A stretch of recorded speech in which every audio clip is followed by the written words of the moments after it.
Seja muito bem-vindo ao canal Histórias de Terror. Não se esqueça de se inscrever no canal e deixar o seu like. Era uma sexta-feira de verão, no Mearim. Mané Bento largou o serviço cedo, nesse dia. Ao meio-dia estava no caminho de casa. Tomou banho numa levada que ficava num canavial, ali perto, por trás do engenho. Depois do banho, já em casa, almoçou e deitou numa rede até o sol descambar para o outro lado da casa. Depois levantou-se. Mudou de roupa. Calçou suas alpercatas. Pendurou um facão de mato na cintura.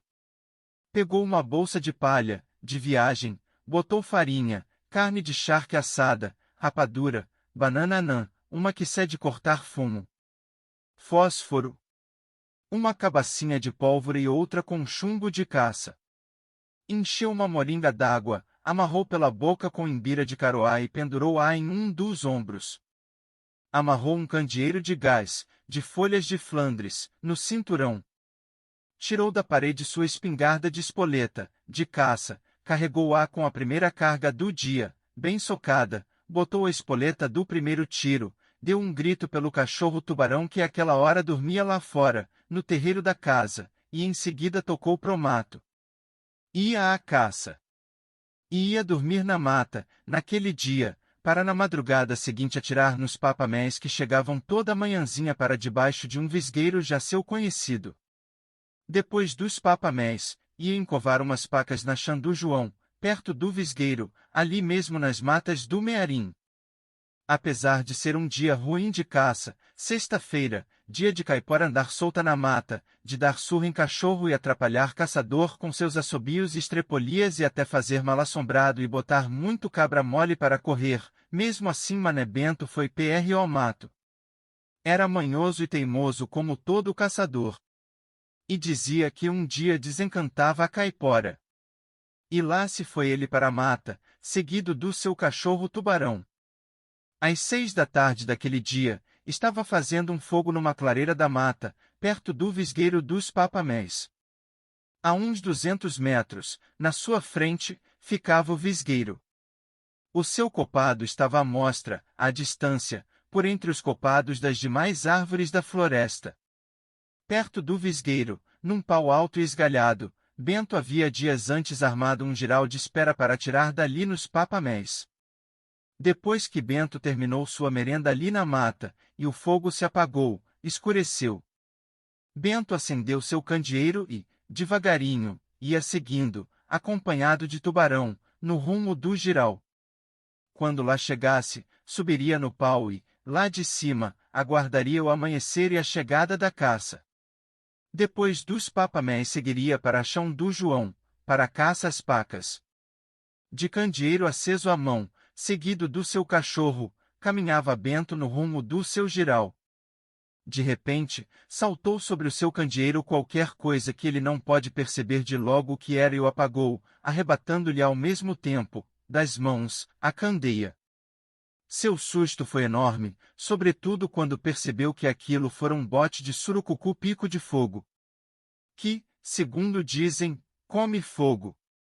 Atira-se sobre qualquer fogo e em qualquer lugar, à noite. E se em mãos de alguém, terá este que agir rápido, afastando-se do lugar do assalto, antes que seja picado pela cobra. Correu Bento, deixando seu candeeiro, na direção do giral, acompanhado de Tubarão. Ao dar alguns passos no escuro, percebeu novo movimento da cobra e, logo após, o grito do cachorro. Fora este mordido pela surucucu. Estava perdido. Bento, temeroso de um ataque da cobra, apressou o passo e seguindo por uma picada antes feita por ele, na mata, atingiu com brevidade o lugar da espera, subiu pau acima para o seu giral. Na pressa com que agira, deixou no chão tudo o que trazia consigo. E de lá de cima ficou a ouvir o movimento da cobra, que o acompanhará, lá embaixo nas folhas secas das árvores que forravam o chão da mata. E o que mais o constrangia, ficou a ouvir os grunhidos do seu cachorro, sem poder dar jeito àquela situação, até que o pobre cão silenciou. Estava morto Tubarão. Seus apetrechos de caça tinham ficado lá embaixo. Não pudera conduzir nada, com a pressa da fuga, para a espera, no seu giral, lá em cima, no alto copado da árvore de onde, ao amanhecer do dia seguinte, pretendia atirar nos papaméis, como sempre fazia, em dias outros. Era o diabo, aquilo. Perderá o seu cachorro de caça, de estimação. Quase fora mordido pela surucucu. Não atiraria mais nos papaméis. Nem encovaria mais as pacas, na Xandu João, no outro dia. E não podia nem devia descer dali, senão no dia seguinte, tudo já claro e limpo, que a surucucu estava lá embaixo, se remexendo e se espojando nas folhas, esperando por ele. Bento estava triste e acabrunhado com o que acabava de lhe acontecer, ali, na mata, nessa noite. E pensava, será mesmo isso arte das caiporas? O diabo era que estava agora sem sua espingarda, sem mantimentos, sem nada ali em cima, e tinha que passar toda a noite naquele ermo, com fome, com sede, e sem futuro nenhum para o dia seguinte. Estava assim Bento no seu giral, lá no alto da árvore, imaginando, e as horas corriam. Por cima do copado do pau em que se encontrava, bem alto, lá nos infinitos céus de Deus desenhava-se o setestrelo, boiando em meio daquela poeira láctea das nebulosas. O setestrelo serve às vezes de roteiro das horas aos caminhantes e caçadores noturnos. Quanto mais densa é a branca atmosfera em que ele sobrenada, isso indica que mais alta se vai tornando a noite. A certa altura dessa noite o céu longínquo estava ondulante e pontilhado de estrelas. E o setestrelo boiava como que num tremulante lago de leite. Ia assim alta a noite. Era certamente de 1 para 2 da madrugada. Silêncio no céu. Silêncio das horas. Silêncio na mata. Naquele momento um mistério insondável envolvia o mundo e as criaturas de Deus. A mata era aquela hora um mundo misterioso, sombrio e inescrutável, onde seres de sonho, de fábula e de lenda se movimentavam embuçados nas trevas havia milênios. Bem defronte da árvore em que se encontrava o giral de Bento, havia um grotão largo e escuro, onde, diziam os caçadores, havia uma fonte perene. Uma bebida de bichos. Ali andavam cobras e outros bichos maiores, àquela hora. Tão escuro era esse grotão, coberto de árvores altas e ramalhudas, que, mesmo de dia, diziam, era uma temeridade andar ali. Dia e noite estalavam lagartixas da mata. Até gato maracajá e onça pintada andavam lá dentro. Houve um momento, dentro daquela noite sem fim para Bento, que parecia ao caçador que o mundo se transformará num caos medonho, com bichos informes de eras remotas, andando por ali, acima e abaixo. Bento não dormia. Nem tirava o pensamento de tudo que era estranho e que a mata, para ele, aquela hora continha e o envolvia. E pensava na cobra. Pensava no seu cachorro morto, ali embaixo. Pensava nas caiporas. Pensava nas abusões da floresta. Enquanto isso as lagartixas da mata estalavam lá embaixo, no grotão. Bento estava ali, só, dentro daquele ermo de mistério e escuridão, já agora cheio de susto, de espanto e de medo, coisa que antes nunca lhe sucedera. De momento, Bento ouve, longe, aquela hora alta da noite sem fim, vindo do lado de lá do grotão, ali na sua frente, de dentro daquele caos de silêncio e trevas em que estava envolvido, um enorme e estranho grito. Ó com acento circunflexo ó João! E após esse grito, houve como que um silêncio ainda maior, na mata. Era como se tudo tivesse ficado à escuta daquele grito. Decorridos alguns instantes, outro grito ecoou, longe, dentro daquele ermo, mas agora do lado oposto ao de onde tinha partido o primeiro, do lado da outra encosta do grotão, por trás de Bento. Inho! Bento agora, lá em cima, na árvore, no seu giral de varas, estava voltado para o lado de onde surgira aquele segundo grito, cheio de susto e de dúvidas. E pensava, será isso arte das caiporas, naquela noite de sexta-feira? E lamentava. Meu fumo ficou lá embaixo, na bolsa. Aqui não tenho nada para abrandar a ira das caiporas. E estava ainda Bento nessas conjecturas, quando outro grito ecoou do lado oposto ao segundo, do lado de lá do grotão, agora mais próximo e mais forte que o primeiro. Ó com acento circunflexo ó João. Que diabo seria aquilo, santo Deus? Gente perdida, por ali, àquela hora da noite? Não era possível. Seria uma abusão da mata? Seria a abusão de João perdido? Pensava Bento. E agora, os gritos de um lado e do outro, dentro da noite, se sucediam com maior frequência, e cada vez mais próximos. Bento, a esta altura, estava cheio de susto e de medo, diante daquela situação sem precedente na sua vida de homem do mato e de antigo caçador. No seu espanto, naquele ermo, sozinho, sem socorro possível em face do que lhe pudesse acontecer ali, tomou-se de receios e fraquezas que nunca experimentara antes nas suas rondas noturnas, no mato. Os gritos cessaram por alguns instantes, de um lado e do outro da floresta. Lá em cima, no seu giral, na densa escuridão daquela noite tormentosa, Bento procurava reagir aos seus sustos, àquele seu estado de pânico. Mas eis que, de súbito, bem perto, no cimo do barranco do grotão, outro grito, alto, forte, assustador, se fez ouvir na floresta. Ó com acento circunflexo ó João. E em seguida, do outro lado, e agora bem perto, nas costas de Bento, outro alucinante grito ecoou. Inho! E logo após esses dois gritos que repercutiram e ecoaram longe, nos ermos da floresta escura e impenetrável, percebeu Bento que a mata, do lado de lá do grotão, se agitava como que sacudida por um vendaval.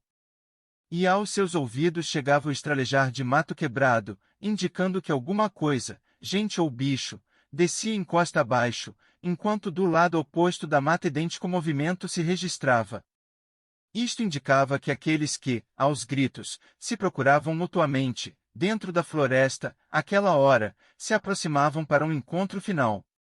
E o que vinha ali, galgava e subia agora outra encosta do grotão, na direção da árvore em que se encontrava Bento. Subiu finalmente a encosta do grotão.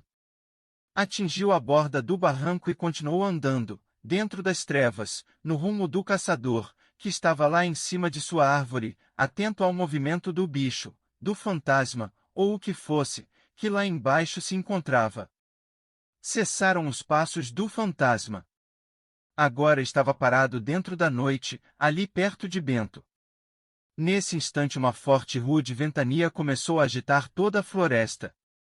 Um vento frio e tempestuoso sacudia toda a mata e unia por cima do copado das árvores. Bento, assombrado, segurava-se com unhas e dentes ao seu giral, temendo cair ia de cima da árvore que lhe servia de pouso. Outro grito ecoou agora bem perto da árvore em que Bento se encontrava. E outro, em resposta, repercutiu, mas agora longe, bem longe, do outro lado da floresta, quase imperceptível. E Bento, a esta altura, estava quase louco de susto e de medo. E não tinha mais dúvida, aquilo era uma abusão. E tudo indicava que era a abusão de João perdido.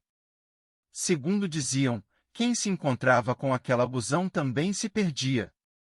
E Bento, sozinho, naquele ermo, relutava por escapar com vida diante daqueles fantasmas da mata. E que fazer agora para fugir dali, se aquela noite não tinha fim?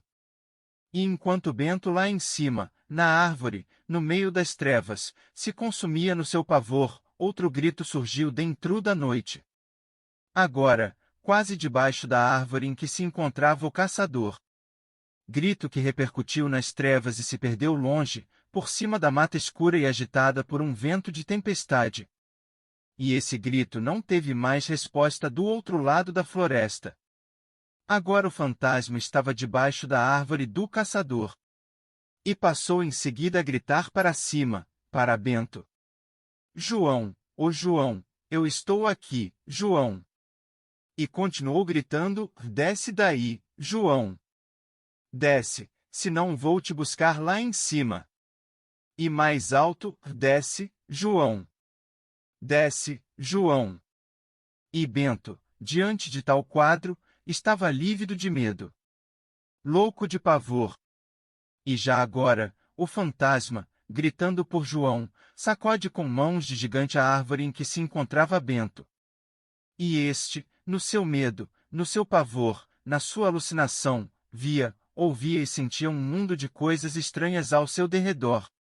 Naquele instante, o fantasma subia, pau acima, na sua direção. Um vento de furacão desencadeia-se na floresta e sacode, agora, violentamente, a árvore em que se encontrava Bento, em tão desesperadora situação. A floresta agora se enche de assobios e gritos das caiporas, de zumbido dos ventos, de sombras espectrais.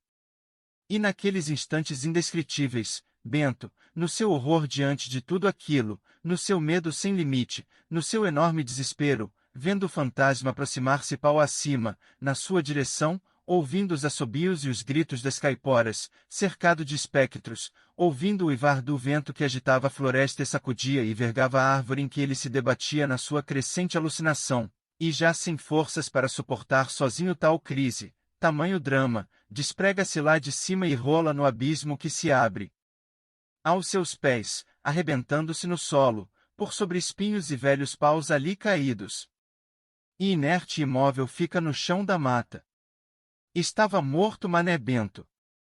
E mais adiante, morto também estava Tubarão. E assim nunca mais Mané Bento voltou daquela trágica caçada nas matas mal-assombradas do Mearim. João Perdido era caçador. Numa noite de sexta-feira, contra os conselhos de seu velho pai, foi caçar nas inatas do Mearim. E dessa caçada João nunca mais voltou.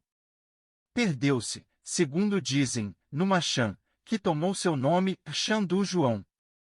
Seu velho pai, homem afeito ao mato, botou-se para a mata, à procura do filho. E por lá esteve dias, semanas, meses, anos, e de lá também nunca mais voltou. Perdeu-se na procura do filho que nunca encontrou. E virou o abusão. Diz a lenda que quem topa com esse fantasma, também se perde na mata. Não volta mais. E isso tem acontecido. Mané Bento foi mais uma vítima dessa abusão. O bicho na estrada. Meu nome é Cláudio, tenho 32 anos, e sou motorista de caminhão. Não vai faltar quem diga que esse caso que vou contar é lorota, conversa para boi dormir. Mas acredito porque foi Jair quem me contou. Ele é sujeito sério, pai de família, vai à missa no domingo, não ia inventar uma história maluca dessa. Somos empregados de uma transportadora. Revezamos o volante de um caminhãozinho baú. Uma viagem é minha, a outra é dele. Jair me fez prometer que ia sempre deixar no painel do caminhão o boneco de cachorro cabeça de mola, o imã com siri dentro do plástico transparente e a imagem de São Cristóvão, padroeiro dos motoristas. A gente tem que rodar alegre e protegido, ele dizia. Nunca gostei desses enfeites na cabine. Mas por que chatear o colega? Num fim de tarde, recebemos a missão de seguir do Recife para uma entrega na cidade de Bonito. Dá quase 150 quilômetros. Era minha vez de dirigir, e ele foi bacana comigo. Camarada, hoje é sexta-feira, vai visitar tua noiva. Deixa o serviço, que eu faço. Não vou esperar amanhã do sábado. Sigo depois das 10:30 da noite, sem alvoroço, sem pegar congestionamento. Aceitei na hora, claro. Na segunda, Jair não veio trabalhar. Contaram que ganhará licença de 10 dias, pois estava sofrendo dos nervos. Assim, de uma hora para outra? Fui à residência dele e o achei sentando numa cadeira de balanço na varanda. Estava de barba mal feita e olheiras. Falando baixo, me contou o havia acontecido. A lua cheia reinava num céu sem nuvens. A claridade era tanta que não precisava da luz dos faróis do caminhão para ver os matos, as cercas e casas de fazenda à beira da BR-232. Tudo quieto, nenhum outro carro na rodovia. Ao passar à altura da cidade de Gravatá, pouco mais da metade do caminho, o relógio marcava meia-noite. E foi aí que ele avistou um animal no acostamento. Pensou que fosse um jegue, bicho perigoso quando está solto, porque pode atravessar a pista de repente e provocar um desastre. Jair, cuidadoso que só, diminuiu logo a velocidade. Quando emparelhou com o animal, veio o espanto, que jumento nada. Era do tamanho de um bezerro, coberto com um pelo grosso e marrom, mas tinha cara de porco e latia feito cachorro. Que desgraça era aquela, meu Deus! Jair fez o sinal da cruz e pisou fundo. Reparou pelo retrovisor que aquela coisa se danara a correr e estava quase alcançando o caminhão. Foi um piscar-olho e ele chegou junto, sem nenhum esforço. E essa perseguição durou bem uns 20 minutos. Meu amigo se apavorou. Vinha a 100 por hora, e o bicho nem parecia cansado. Logo adiante, numa encruzilhada, era preciso sair da rodovia principal e pegar a estrada que leva a Bonito.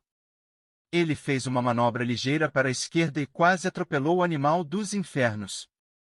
Colocou a cara para fora da janela e reparou o monstrengo parado meio do asfalto. Balançava a cabeça e roncava, parecia desorientado. Então foi pela PE 103, meio sem acreditar no que tinha acontecido. Queria chegar logo ao destino, pernoitar numa pousada qualquer e fazer a entrega cedo da manhã. Perto da entrada de Camocim de São Félix, o caminhão caiu num buraco e um dos pneus se rasgou. Xingou o quanto pode e teve que estacionar para fazer a troca. Do lado de fora da boleia estava frio para danar, de um jeito que ele nunca tinha sentido ao viajar por aquelas bandas. Ficou avexado para mudar o pneu e cair fora. Tanto que nem desligou o motor, vai que a bateria morre. Jair apertava os últimos parafusos na roda quando sentiu uma catinga forte de enxofre e escutou a zoada do bicho chegando às carreiras por trás do caminhão. Meu colega não teve tempo nem de pensar em fugir. A coisa pulou em cima dele e abriu a boca grande, cheia de dentes pontudos, babando e rosnando. O coitado ficou deitado de costas, tentando segurar no pescoço do monstro, e começou a berrar. Valei-me, meu São Cristóvão! Meu santo, me acuda, me acuda! E não é que o bicho parou de atacar? Soltou uma espécie de choro triste e ficou em pé nas patas traseiras. Jair pôde notar que as patas dianteiras pareciam mãos. É isso mesmo, mãos de gente. Cruz credo. Depois caiu de quatro novamente e escapou pelos matos em disparada. Jair pulou na boleia e meteu o pé na tábua. Na pousada, nada de pegar no sono. Parecia que tinha espinho na cama. Bastou clarear para ele fazer a entrega e voltar ao Recife. Falou ao patrão que não topava mais viagens à noite, por dinheiro extra nenhum, e pediu uns dias de folga, pois andava muito nervoso, estressado com o trânsito, sabe como é. Segurei a onda no trabalho por um mês. Antes dele voltar, pendurei uma miniatura de rede na cabine do caminhão e coloquei o adesivo guiado por Deus no para-brisa, mais enfeite para animar Jair. E comprei para mim uma medalhinha de São Cristóvão, mandei benzer e não tiro mais do pescoço nem para tomar banho.